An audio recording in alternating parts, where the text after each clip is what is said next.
Конституциялық соттың аумағында заманауи азаматтарды қабылдау орталығы жұмыс істейді.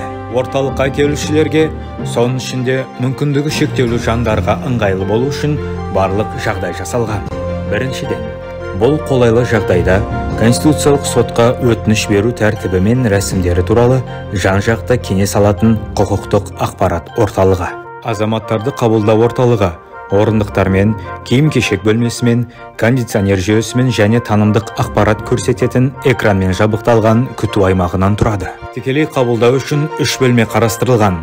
Онда Конституциялық сот аппаратының қызметкерлері азаматқа конституциялық бақылау органына өтініш берудің шарттары мен тәсілдерін түсіндіреді.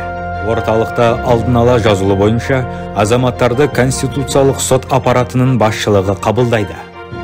Сонымен қатар, азаматтарды қабылдау орталығында Конституциялық сотқа жүгіну мәселелері бойынша азаматтарға заң консультанттары заң көмегін көрсете алады. Азаматтарды қабылдау орталығы кәсіби құқықтық қолдау көрсететін орын.